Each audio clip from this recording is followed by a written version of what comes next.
and fell off a 10,000-meter cliff. At this point, his right hand was injured and his spine was dislocated. There is no one around. He couldn't just sit there and wait for his life, so he put his bag on his back and jumped into the water, but he lost the feeling of his legs. Paddling alone with his arms was very difficult. The sea water soaked the wound. The intense pain made his whole body ache, covered his abdomen and sank into the water. Finally, due to physical exhaustion, he gave up the struggle, slowly sank down. The moment his legs touched the bottom of the sea, he remembered his girlfriend. He was not willing to leave like that, so the man regained his strength. He swam hard back to the beach. He leaned against the rock and didn't move a muscle. Since he fell off the cliff, 24 hours had passed. Apart from writing an emergency call for help, he did not know what else he could do. Just then, he saw a surfboard floating in the sea. The man seemed to see hope. He used his hands to support his body, climbed over desperately, but just as he was about to get it, there was a wave in front of him. The man's head hit the rock again. He also passed out again. As the wave swept him into the sea, he woke up in time, but he was too far from the shore, and the waves were getting bigger and bigger. In the nick of time, he threw out his backpack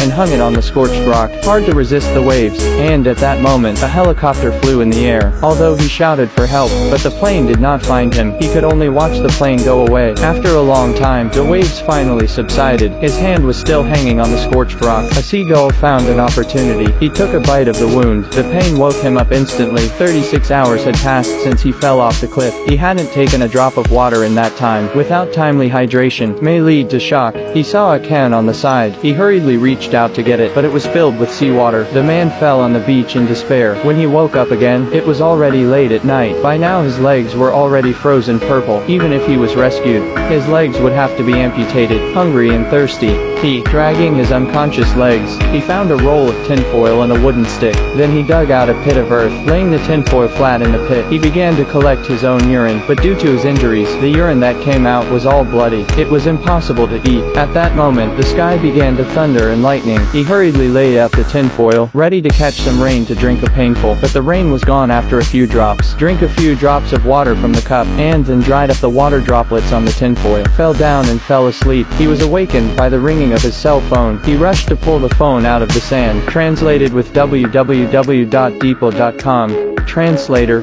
free version.